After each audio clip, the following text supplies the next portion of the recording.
Welcome in to the 48 Minutes podcast on Believe, presented by Bet Online. I'm Ross Geiger, joined alongside Bruce Bernstein of Pure Hoops Media, and this is episode number 63, the Derek Richardson episode, as the seasoned 26-year veteran NBA referee has officiated 1,362 regular season games, yet oddly has just been assigned to one playoff game throughout his referee career. But on a brighter note, Richardson is the executive director of the Why Can't We Make a Difference Foundation, which mission is to increase elementary school students' academic and emotional interest in school throughout academic and social enrichment programs in the underserved school communities of Los Angeles, where Richardson now resides. Awesome stuff there by Mr. Richardson. And speaking of awesome stuff, we've got a special guest in the house tonight. ESPN's Marc Kestecher is going to be joining us. But before we get to him, Bet Online is your number one source for all your betting needs. Get the latest odds, lines, and the latest matchup reports for baseball, boxing, golf, and more. Bet Online continues to be the fastest and easiest way to place your wagers, including live betting and your favorite casino and card games available to play right from your phone. Head to the website or use your mobile device to sign up today and get in on all the action. Remember to use promo code BELIEVE, that is BLEAV, for your 50% welcome bonus on your first deposit.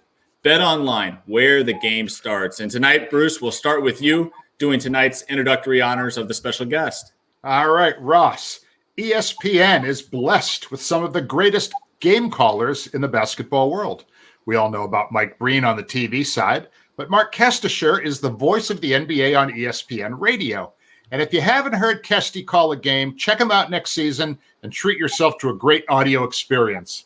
Kesty's not only the voice of the NBA, but he does college football, baseball, women's hoop, and many other special events. His booming voice and enthusiasm for the game has delighted fans around the country who are in their cars when the biggest games are taking place. Like myself, Kesty is a product of Syracuse University, and in his 3 decades, he's called games for his hometown Albany Patroons of the old CBA and worked his way up from Albany to Cleveland and eventually landed at ESPN in 1999. Welcome, Kesty. Bruce, Ross, it's good to be with you. I'm sure the story will get out there eventually, but Bruce and I are on this edition, thankfully. In 2006, we nearly evaporated through a Houston toll booth, but that's a whole nother story to be determined at a later time. Good to be on with you guys.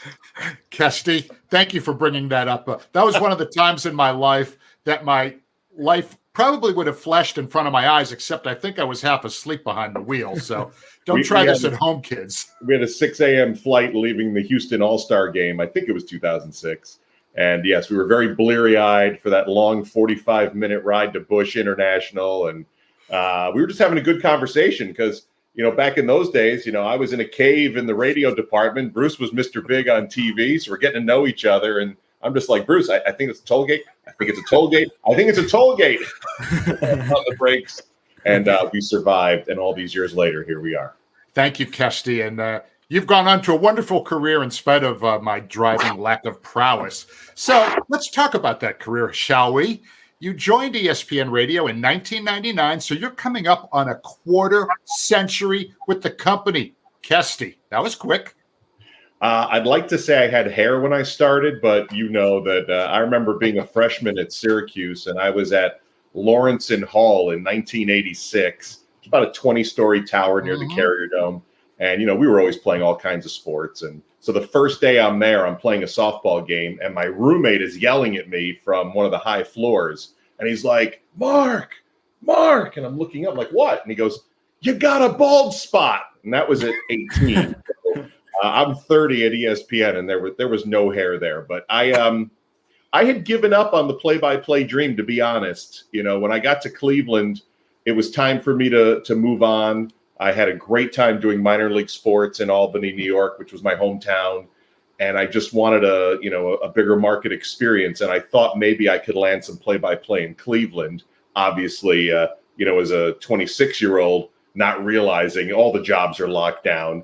But I went the studio route, doing updates, hosting shows, telling everybody that would listen, hey, if you need a fill-in for Indians play-by-play, when the Guardians had that former name, I was there for them. And fortunately, that job led me to ESPN in 1999, and then I had to knock on the doors all over again. And, we had the late, great Jim Durham as our play-by-play voice. Brent Musburger's doing the finals, and he had such a history with the NBA. Mike Tirico becomes, the lead guy after, Jim Durham had passed. And then Kevin Calabro, who's the great voice of the Seattle Sonics, now in Portland. You talk about booming voices.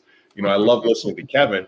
And so I figured my lot in life was, settled, and I was getting the occasional game, and I worked myself up to the number 2 team by 2012, and I was having a great career. And then when Mr. Tirico and Calabro both left after the 2016 season, to my surprise and delight, I became the guy. They trusted me with it, and here we are getting ready for my 8th season as the lead guy. Still can't believe they let me do it. Still can't believe it.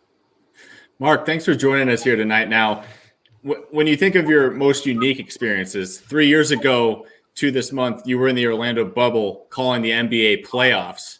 Does that seem like a lifetime ago? And what was your greatest memory from that unique experience? It's funny, Ross, because it seems like just yesterday, and yet I still have to figure out the years. I'm like, all right, were we still in COVID protocols last year, or was that 21? And it does feel like a long time ago. And it was, I tell everyone, it was one of the greatest experiences. Obviously, it was, at a time in our planet when it wasn't the greatest time. But to me, it was the world's best adult summer camp for broadcasters, because not only were we calling games every day, but in our part of the bubble, which we were separated from the players and the coaches, we were getting tested, I think, every other day at the start, and then every day once, we got to a certain point. But to sit down and have meals with Mike Breen and Dave Pasch and the TNT guys, Kevin Harlan and Ian Eagle, all these guys I respect, and yet it's really just a pass in the hallway on game nights. Hey, how you doing? Loved your call the other night. Is there anything I can help you with this team? Turned into, let's have lunch. Let's go play 18 holes. And this was day after day after day. It was wake up, do a Zoom with coaches for that night's game, maybe play 9 or 18, do prep, drive to the arena and call games. And it was a different experience, that's for sure. But I look back on it fondly. Luckily, you didn't have to do talkbacks from your hotel room, like Rachel Nichols did. That didn't. I wouldn't be here with you again. That's twice. Hey, so last week we had Cassidy Hubbarth on the show. Great dear friend who's having a wonderful career, and we're so proud of her. And we asked her for her thoughts about Doris Burke. Now, you've also worked quite a bit with Doris. So can you share any thoughts on working on what it's like to work with the woman that Cassidy calls the GOAT? Yeah, I mean, I've been fortunate to call a couple TV games with her. And then when they elevated her to analyst for the NBA Finals on radio, we just finished our 4th finals together. She is an incredible trailblazer. She's so smart with how she sees the game, and even more so how she quickly breaks it down. She has so much respect from all the coaches and players. You could see that. It's evident when, in the finals specifically. I can remember this just from a few months ago, when Eric Spoelstra or Michael Malone or any of the players come in, there's just a level of attention that they give her that maybe they don't give me when I'm doing those interviews with PJ Carlesimo. And that's a testament to what she means to the league. Something you don't see that I noticed right away working with her, especially on TV games, was, and this is way inside broadcast, but you guys know, there's a box in front of all the announcers, and one of them is a cough switch, and one of them is a talkback switch. And the talkback, when you press it, goes to your producer. Everyone can hear you in the truck, but you're largely talking to your producer and your director. And I've never seen someone who can have a conversation while I'm calling the game, still be the analyst when I stop calling the game, and has set up her replays and her highlight packages for halftime. She's nonstop. I mean, she might be Mike Tirico-esque in her ability to do that, almost directing as an analyst. And I noticed that from the very first day. And I'm going to miss her terribly. It's going to be great for those who will be watching the NBA Finals moving forward. 3 people in the radio booth is challenging, but Doris, who has no ego, was willing to do whatever PJ Carlesimo wanted to do. And PJ's the same. No, let Doris be the star. And I said, just give me 5 seconds to call the play, and then you guys figure it out. She was amazing at that. We will miss her in that role. You mentioned PJ a couple of times there. And, he's the older brother we all wish we had. Yeah. But there are very few people who know him better than you do. But I want to talk about post-game meals now with PJ. Is there a single maitre d' in North America that dude doesn't know? Can you remember any classic late-night dinner stories that are safe to tell? We've had a few, but you've had millions. Tell us. Dish. Well, I think I'm still trying to lose weight from the last set of playoff runs. I don't think I've lost enough, but I still have like another 2 months before we get heavy into this, no pun intended. PJ's amazing. He won't eat all day. He might get a Chick-fil-A sandwich like around noontime, and that's it. And, when I go to the arena, I need something like a salad, anything, just to, get the juices flowing. I don't think I can make it through the broadcast without that. And I'm like, PJ, need anything from, the media area? Nope, because he's waiting for a great meal. And I can't do that. And then as soon as that game's over, Bruce is right. Doesn't matter where we are in the country.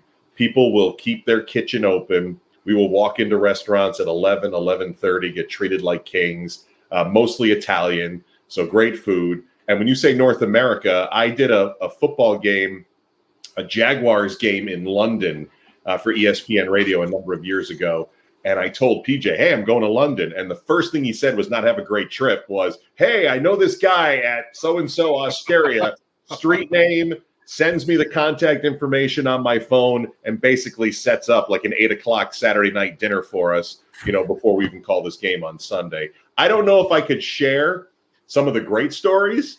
I will say that when we go to Boston, I love because Mike Gorman and his wife come out with us. And so when I can have Mike Gorman and PJ Carlesimo talking old school Big East, that's right in our wheelhouse. I was a freshman the fall of 86. So that was Syracuse's 86-87 run to the national championship. And then, of course, my senior year of high school was the year there were 3 Big East teams at the Final Four. So just trying to ply some stories out of them. I'm always fascinated because to me, Mike Gordon, is this broadcasting god. And it's because he was on those Big East telecasts. And to find out that I don't think he realized at the time, how much inroads they made into our living rooms because the Big East was so hot. I remember Stevie Thompson, who played at Syracuse, saying many years later when I was in the CBA, he and Keith Smart, by the way, were on the same CBA team, which never made sense to me because that was 87. Keith Smart, I love him, but there's still a part of me that struggles with that. But Stevie went to Crenshaw in Los Angeles. And so to hear about guys who came home from school at 4:30 in the afternoon to put on St. John's Syracuse or Georgetown Syracuse, was kind of mind-blowing. But anything Seton Hall is a good conversation. I could be anywhere in New Jersey. My wife and daughter are into K-pop music, and I drove them down to a concert in Newark. And I'm on the phone in the car waiting for them to come out. And he goes, well, where are you? And I said, I don't know, there's this place called White Eagle Hall. And like the next hour, he's telling me about how White Eagle Hall was basically the home gym for St. Anthony's, where the Hurleys went and played their high school basketball and the great program that Bob Hurley Sr. built. And I know how much it meant to PJ to be on the radio broadcast call when Danny Hurley led UConn to the national championship. And I think favorite conversations this past finals when we were in Denver was I had forgotten that's where Seton Hall won their Sweet 16 and Elite 8 matchup that went over Indiana. I forget, it might have been UNLV to get them to the Final Four to go to Seattle. So I'm always probing him about 1989 Seton Hall, and we can go in a million directions. And I still have a lot to ask him. So I'm looking forward to the next season. That's amazing. And speaking of legends, another one you've done a lot of games with is Hubie Brown.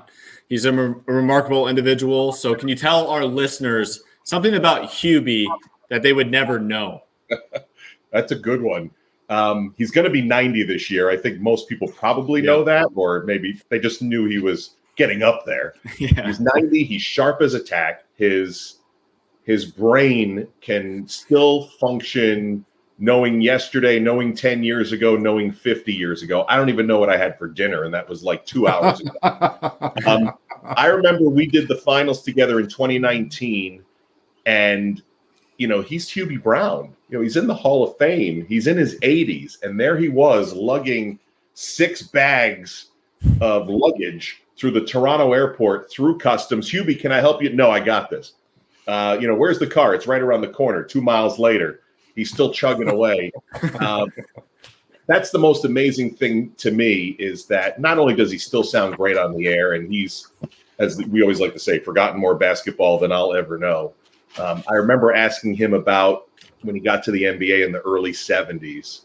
And obviously it's not the same league that it is now as far as, money and travel. And he told me about, he was, I think, an assistant in Milwaukee, and they're on a commercial flight on Christmas Day. I might be going to Omaha, and it was 6 a.m. There's Oscar Robertson. It's freezing out in Milwaukee, and they're flying to another frozen town in the middle of winter, and they check into a Holiday Inn, and there's not a soul around. There's not a restaurant. There's nothing. This is like Christmas Day, 1973, let's say. There's no chain stores that are open or chain restaurants like they are now. And so just the visuals of early 70s NBA, his Ted Turner stories, I probably can't tell, but they're hilarious. That man has led an interesting life from there. You got to write a book, Kesty. Put that one in the book. But what was great? Another thing people don't know, when we were in San Francisco, because the Warriors were in the finals every year, those 3 years we did the finals together, 17, 18, and 19, he would disappear like once every finals in San Francisco. And then finally I just said, where do you go? And he was an Army guy, like so many of his age that served. And in the 50s, he was always, playing all kinds of sports. He was a basketball player. I think he told me he was a baseball player. And 2 or 3 of the guys that he played sports with were still very mobile in 2017, 18, and 19. And the 3 of them would get together and they would go to dinner somewhere in the Bay Area. So he was still getting together with friends, during that whole NBA tournament. So that's kind of what I remember about Hubie. And then, of course, legendarily was a college roommate with Frank Layden. I mean, you can come up with like a zillion great anecdotes for Hubie Brown, but my favorite is, here we are in 2023, 24, and you could probably have him on the same show, ask him about a random player, and he would just go on for the next 10 minutes. He still pays attention to everything.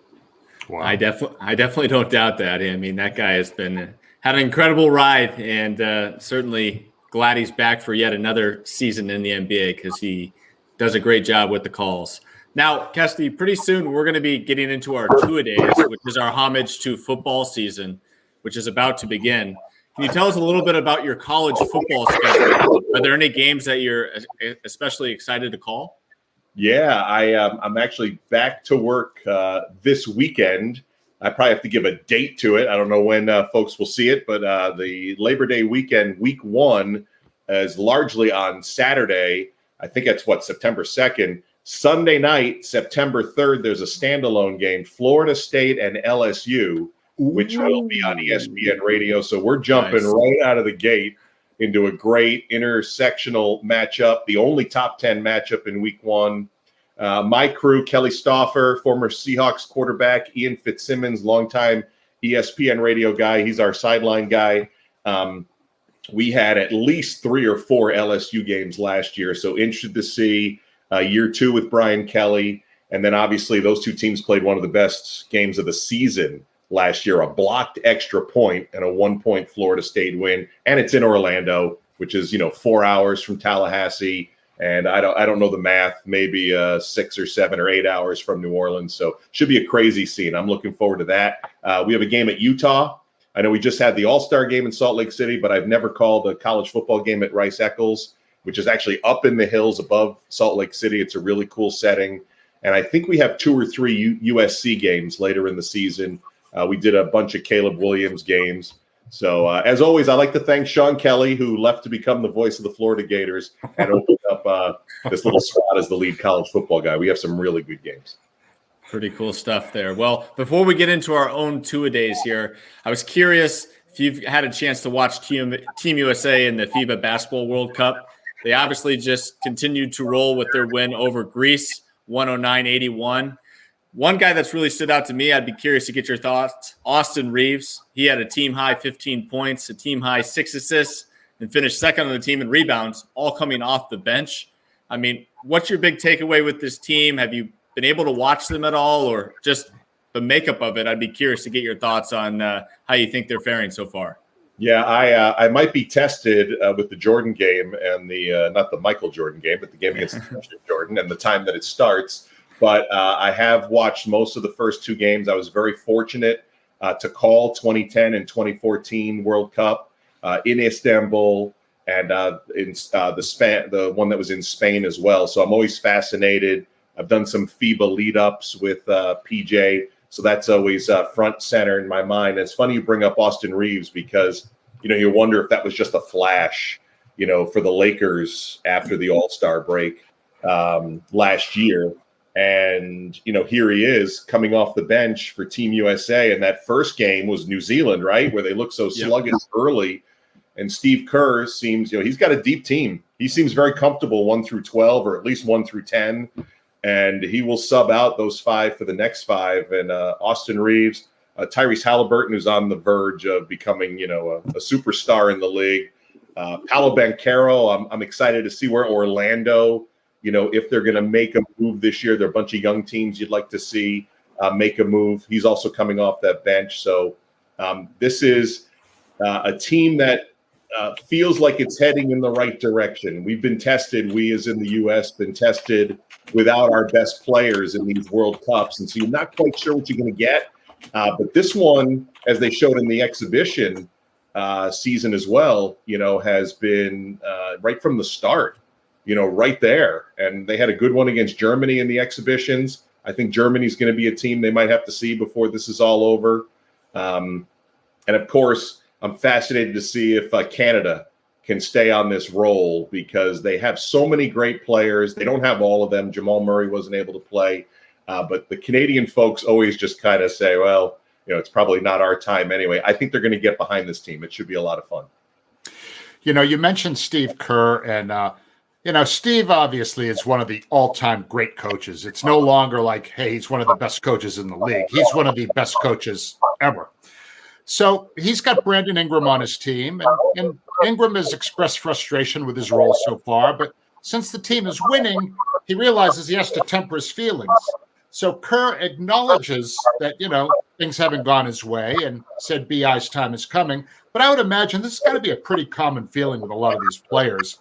You're a star all your life, and now you're just one of many stars fighting for minutes. Yeah, no, absolutely. And I think Steve Kerr tried that with Anthony Edwards as well, right? Telling him about Kobe, guys had to wait behind him. And he's like, yeah, we don't have a Kobe. So I should be starting. I don't want to be coming off the bench. I think Team USA, at least in the iteration when Mike Krzyzewski took over, it's been about team. It's, not always about individual talent. Still to this day, I don't know if Carmelo Anthony gets enough praise for what he meant to those gold medal winning teams. You think of Kobe, you think about LeBron, you think about D Wade, and, Melo doesn't often get talked about in that vein. And I thought he handled it, the way hopefully, many should handle it, especially in a World Cup where, Steve Kerr is going to be the coach next year in Paris. And one would assume that we're going to get the quote unquote A-level stars of the day coming for the Olympic team. And I would think, that some of these guys have an opportunity, much like that 2010 team when I was in Istanbul. Just trying to remember some of the guys that were on that team: Kevin Durant, Russell Westbrook, Derrick Rose, Steph Curry play on that team, and so you have a chance to, just do your part. Hopefully, Brandon will do that. And you're right. Winning kind of washes any of that negativity away for now.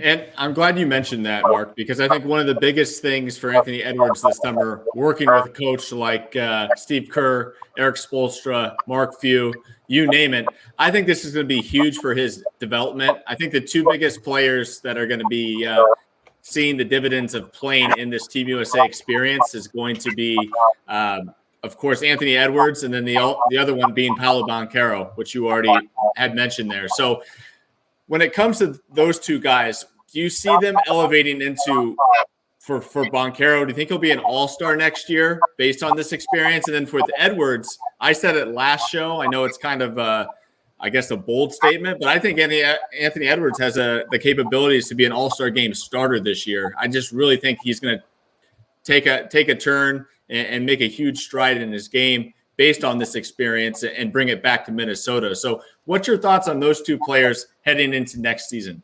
I'm so excited for Banchero's career. He would probably have to have some, crazy numbers, through half of the season, a little more than half of the season, to get to All-Star. But maybe, you can't throw that away. And obviously Orlando, if they can make that move, there's some teams in the East that I'm really interested in seeing if they make that move. The Indianas, the Orlandos, Cleveland also is a young team that had a really high seed last year. So Banchero, he's off to a good start. Yes, maybe there's an outside shot. I am all with you on Anthony Edwards. I just think he's got the right attitude. He obviously has the skill set. He's at a franchise, where, it feels like they already have their elder statesman set with Karl Anthony Towns, and then Gobert comes over last year. It felt like, and I don't know if it was true, if there was any friction there where you got the young guy kind of nipping at Cat's been there forever. But I think, Anthony is starting to establish himself that this team's going to have to go through him. And I think that's going to be, on Karl Anthony Towns as well to recognize that if he hasn't already. So I do think this experience is going to mean a lot for Minnesota, which is one of those teams in the West also that, are very curious coming into the season. Outside of Denver, I don't know if I have a great feel for all the rest of the contending teams, in the NBA because of player movement. And also, you just don't know how these teams are going to react coming off of last year. You can't just extrapolate that the Lakers are going to be who they were for those last 20 games. Can Phoenix, with their new addition, Bradley Beal, do they have enough depth to be as good as everyone thinks they are? And then, I think the Boston Celtics are going to be an interesting laboratory experiment to see if just shifting a player or two can get them over the top. Yeah, I definitely agree. There's a lot of question marks with the movement that's gone on with either coaches or players or disgruntled guys. And with that said, let's go ahead and get into our two-a-days, and let's start off with the defending champion Denver Nuggets. And Bruce, I'll let you start us off here with the two-a-day focus on the Nuggets. All right, let's start with the least important thing first, okay? On Friday, track and field star Noah Lyles, who's a world champion in the 100 and 200 meters, said the title of world champions, which the Nuggets, as NBA champion, currently own, is not legit because he said they're world champions of what? The United States? Now, Aaron Gordon of the Nuggets was one of many NBA players to clap back at Lyles. But does Lyles have a point, or is he just full of it? Kesty, what do you think? I used to get this way about the World Series in baseball. It's the World Series, but nobody else from the rest of the world gets to compete. It's just the teams in the American and National League. And Japan obviously has had a great history of baseball for, over a century. And now obviously, in South America and other parts of the globe, they're playing baseball. I was in South Korea 5-6 years ago on vacation. And, baseball's on TV every day, whether it be American or Korean. So, yes, he has a point, but we all know this is the best league in the world. Everyone always talks about, the ACB in Spain is the second best league in the world. And you could rank, where you think other countries' leagues are. But there's no doubt, just looking at the international flavor, you start off with the Denver Nuggets and Nikola Jokic, that the best players in the world are in America. And so, yes, it is a North American championship, but it is a world championship. I like what Kevin Durant said. Does somebody want to tell him? Now with the Nuggets, of course, it's been a fun offseason tracking the Joker as he is now back home and still celebrating. A lot of clips going viral with him dancing around the streets there and whatnot. But as far as the team is concerned, it's been a very quiet offseason roster-wise. And, I'm just a little curious what your take is on that, Marc. I mean, it looks like this next season is going to be a big test for second-year man Christian Braun with the departure of Bruce Brown and Jeff Green. And just kind of wanted to get your thoughts on kind of the no news on Denver's front of trying to improve this roster any more. Yeah, this is where we'll be opening up our ESPN radio season with, was it the Lakers in Denver, October 24th, like on a Tuesday night. I got to get through many college football games before that, so I haven't committed it to memory. But that said, when the San Antonio Spurs had their great run of championships, they never did it consecutively. I mean, what the Golden State Warriors were mostly able to do, even just to get there every year, even if they didn't win them all, was remarkable. And it's hard to go a full season, have a short off season, and then get right back to it. And Jamal Murray not playing in the World Cup is helpful. Nikola Jokic not playing in the World Cup is helpful. Bruce Brown is a big loss, for what he did. He wasn't a major player of the starting five, but not only was he their sixth man, but he could play any position. I mean, he could guard centers, and he could play any position on the floor. So it'll be interesting to see. You're right. Christian Braun was tested as a rookie. I thought he learned a very valuable lesson end of the Western Conference Finals when he wasn't producing and Mike Malone pulled him, but then brought him right back for game one and came up with like 2 or 3 steals and kind of set him into the offseason with really good feeling. I think the Reggie Jackson acquisition is interesting because they brought him in late last year and he never played at all. No. To the point where, you got an NBA guy who could help you get a few minutes if you need him. And there were a couple times they needed him and didn't use him, gave him a little run here. And now I think he's that guy. He's going to be that backup for Jamal Murray. So he's going to be an important piece. And obviously health is everything. Jokic is, my leader in the clubhouse, 5 weeks ago already to get his third MVP in 4 years. Jamal Murray was just getting in a good rhythm right now. Aaron Gordon had a terrific finals. So to me, it's just same guys. Jeff Green, maybe, you could argue, great voice in the clubhouse, could bring you 5, 10, 12 really good minutes. So they got to replace him as well. Do they trust some of the young guys? Peyton Watson, who I think has some good talent. Zeke Naji, we really haven't seen much of him. So, will some of those young guys come up and take those minutes of those guys that we saw leave? I just think in the West, not really. I need to see Phoenix to believe it over a long stretch. I need to see the Warriors with Chris Paul off the bench, to see what that dynamic's like. I do think the Lakers can be a real player. LeBron seemingly is going to play to 50. And, if Anthony Davis stays healthy, I still don't know about the Clippers, what's going on there. But all that said is to bolster the fact that Denver doesn't have to be, a 65-win team to have the top seed in the West and set themselves up for next year. So I just think it's all status go, pray for health, and let's see what the reserves can bring you. I think that's a good problem for Michael Malone heading into this chance at a repeat year. You said LeBron will probably play at least 50. Anthony Davis would be happy to play 50 games. Yeah. That is. Some parts of his body are already approaching 50. Exactly.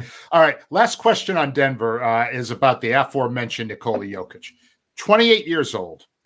It seems like he should be like 34 with everything he's done in his career. But a lot of players actually play their best ball between 28 and 32. Is it possible that we still haven't seen the best of Nikola Jokic? And if he can improve, what would that even look like? Yeah, that's scary. That's a scary thought because the game's already slow for him. We don't get a ton of access throughout the year with Nikola, but we do during the finals. We had him in our interview room twice, I think, during the finals. It was a short finals. And he just doesn't want any praise. He doesn't want to talk about himself. He loves talking about his teammates. He loves setting up his teammates. He loves twisting the defense, so that they don't know what's coming. And he can make unreal passes. His court vision is incredible. And he shoots threes, on top of it. So if he gets better than he already is, that's just scary, especially, with some of those young players like Michael Porter Jr., and certainly he and Jamal Murray are a great, 1-2 combination. So if they're just coming into their prime, it's just about health, if they could stay healthy. What does it look like? He's still going to score 25 to 30 points. He's still going to rebound double digits. I don't know if there's going to be a triple-double average, but, he can get you 10 assists and a half if he wanted to. If guys hit shots, he puts them in perfect spots, and you're not always going to hit those shots when you're out on the perimeter. And, if his three-point percentage, grows a little bit, then, maybe that just makes him completely unguardable. So that would be a scary thought if he's just coming into his prime. Totally agree with that as well. And with that, we've reached our halftime buzzer. So we're going to take a quick break and come back with you for the second half. And we're back with the start of our third quarter as we continue our two-a-days. Let's talk about the Boston Celtics. You had mentioned them. I'll start off with my $1 million question. Are they better off next season with Kristaps Porzingis and without Marcus Smart? I live, Ross, close enough to Boston within 2 hours that I could hear the wailing and gnashing still since the trade. It is the, $6 million question is, are they better? You figure they're going to take a hit on the defensive end, being what Marcus brought to them, especially on the perimeter. But yet, maybe Kristaps Porzingis gives them something, with Robert Williams, if he stays healthy, and Al Horford, even at his advanced age. But it's all in the offensive end. That's where our question is going to be answered, right? They've made the investment in Jaylen Brown, the mega investment in Jaylen Brown, and Tatum's not going anywhere either. It's going to go through those two guys. How do those two guys and Kristaps Porzingis work? We were looking for how do Luka and Kristaps work, and there were times when it did, and there were times when it didn't. So they'll make it work. I think the biggest improvement for me is that Joe Mazzulla gets some help on the bench. Not to cast shade at some of the young guys who were there with them, because some of them have moved on to good positions as well. But when you get a guy like Sam Cassell, who's had so many years in the league, and folks are familiar with him as a player, and they've probably seen him on the bench all these years.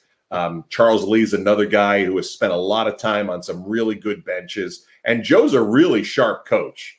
We had to do interviews with him pregame. Bruce, I'm sure, had a couple of times. And it's, behind the scenes, you see some of the uncomfortability of doing those interviews and talking with the media.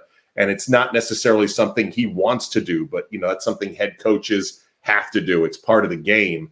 And I think that he's going to be even better at that. He'll be more comfortable in his head coaching skin next year. So even beyond the guys who are helping him out, who are class guys, he's had a whole year of this, because we sometimes forget that he was thrown in there right before the start of the season, and given the keys to a team that had, just been within 2 games of a championship. So I think, to me, that's the big early season question, is how these coaches prepare these guys. And I can't wait to see what that dynamic looks like with those 3 players, especially on the offensive end. Yeah, I agree with you on the whole Mazzulla thing. These, not only was he thrown into it, on the eve of the season when Ime Udoka was fired, but his number one assistant, Damon Stoudemire, left to go take the Georgia Tech job, late in the regular season. So he didn't kind of have his top, assistant next to him for the playoffs. And, a lot of things work against him. But I agree with you. I think those 2 assistants will make a big difference, helping him become the best version of himself, as it were. I do have one more question about the Celtics. Jaylen Brown, as you mentioned, got all the attention over the summer with his monster $300+ million contract. Fairly or unfairly, is there going to be more pressure on Brown than on any other NBA player this season? That's a good question. Probably unfairly, because we're going to judge him against that number. Yet that was the system that was set up in the collective bargaining agreement, between the players and the management. And then, of course, it fell on the voters, to decide. It's not local broadcasters anymore. It's national broadcasters. I am actually one of those voters. I voted him second team All NBA. So in some little way, I helped enrich Jaylen Brown, and actually got a letter in the mail within the last week thanking me for my All NBA vote. It didn't thank me for, you want to come on my boat sometime, but it was just a thank you nonetheless, which was appreciated. But yeah, that $300 million, it's a hard number to process. Guys are going to be making $50 to $60 million a year by the end of these Supermax deals. And we're just getting going. I mean, there's another media deal coming up, in the next year or so. And we're going to be talking about guys making $70, $75, $80 million, before probably the end of the decade. So we probably have to get over production versus paycheck. But I think that's just the nature of sports, in our country and probably around the world too, is if you don't produce, you're going to be held to, there's no way this guy's worth $50 million. I mean, it's monopoly money. It's beyond monopoly money. Now, looking at the Boston front court with the addition of KP, with Time Lord there, Robert Williams as well, do you think that's a situation where they might play both of them together, or do you see them only having like one shot blocker on the floor at a time?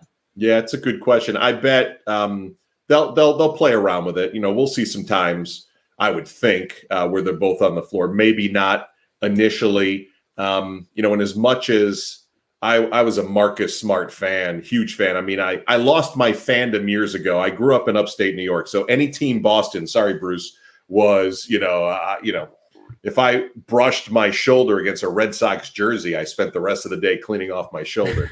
So I am no fan growing up with the Celtics, but I am a fan of that organization with Brad Stevens. And there's no better place for me to have a chance to call a game than when you're inches from the parquet of the Boston Garden, even though it's the TD Garden and not the original. So, I love that franchise. I love calling games there. I called a Marcus Smart game when he was at Oklahoma State and got to know him as a younger man. So I was thrilled for his success.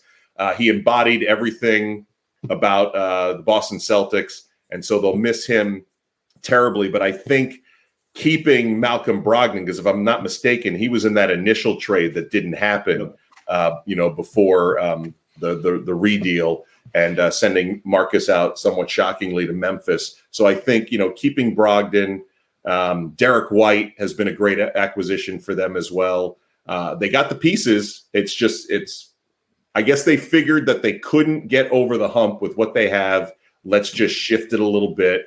And I'm sure we're going to see a lot of different iterations of Porzingis and Williams. I think what gets lost, and it got lost to me too, because at some point I stopped watching the Wizards on my league pass, was what a great season he was having. So I want to see if Kristaps can do that with this team, with those two guys, Tatum and Brown. Because I until I saw the trade, I'm like, what? And then I saw he averaged 23 and 8. And I'm like, you know what? That's a really good season. That's a bounce back season for him. And now let's see if he can bring it to Boston. Awesome there. Well, as we get into our fourth quarter here, it's actually mailbag time, Marc. So we have some listener submitted questions. We'd like you to join us in answering. And our first question comes in from John.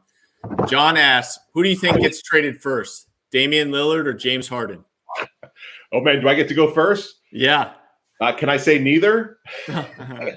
I would, I'm thinking maybe neither, but based on that, I'm going to say James Harden, because I could see Damian Lillard ending up, starting the year in Portland after what Harden said about his boss. I don't know how that flies, but it's going to go into training camp. It has to at this point. And my feeling is that I believe it's going to be Lillard who's traded first, because we know there's at least one team, Miami, that's interested in him. With Harden, I don't know if any teams that are really interested in him at this point, so they can trade him to nobody. And I'm going to say that James Harden is going to be traded first. I think the Clippers will find a way to finagle a deal out with Philly. Obviously, at this point, I think Terrence Mann is the holdup in that. But as the value continues to drop on the beard, I think they'll just accept whatever they can get because it sounds like Harden is definitely going to hold out. So, John, thanks for the question there. Our second question comes in from Matt, and Matt asks, what are your thoughts on the NBA's new in-season tournament, and how would you improve it? I love it. I was on Summer League television when they rolled it out, and I professed to Seth Greenberg, who was doing games with me, how much I'm going to enjoy this. And I can't tell you how many unnamed NBA people got back to me and said, this is a terrible idea. Nobody cares about it.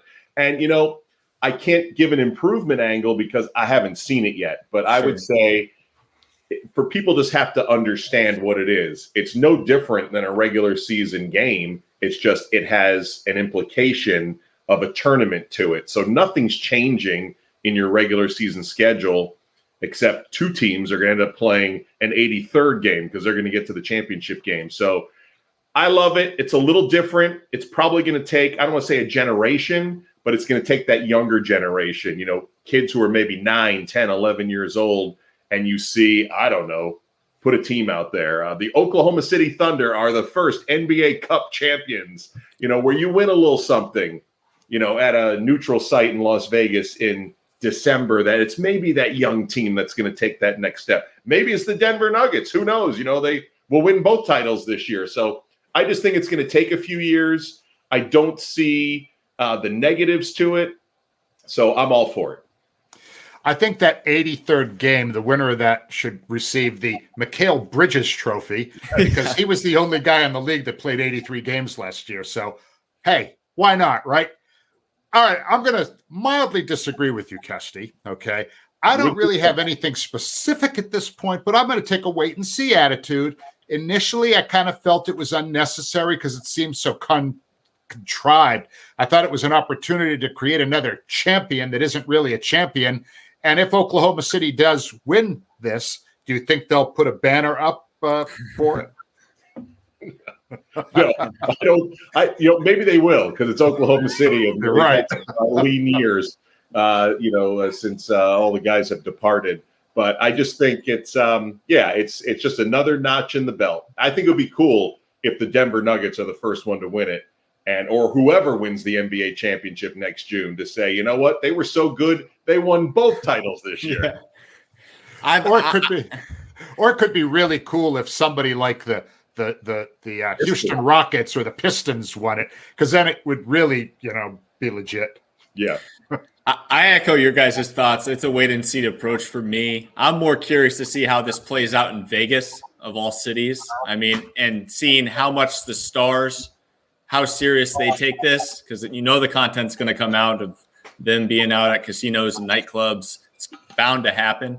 But I think the way this can certainly continue to improve is what the New Orleans Pelicans just recently rolled out for their season ticket holders. They're actually, if you're a season ticket holder and they win the first annual in-season tournament, they're going to give some of the proceeds of the winnings back to their fans. I think that'd be a cool way to kind of get fans invested, is if some of the winnings that the franchise gets for that goes back to the fan base that's paying good money to see this team play on a nightly basis. So that's really cool. And I'm a little biased because the ESPN radio schedule includes the semis and the championships in Las Vegas. But Ross, you bring up a good point, because the only NBA action that's ever happened in Las Vegas, correct me if I'm wrong, are summer league games. Obviously, the Lakers played some games there in the 80s. There was the All-Star game was there one year. The All-Star game was there one year. But even that leads to my point, which is it's always been fun and games and not the game, Yeah. So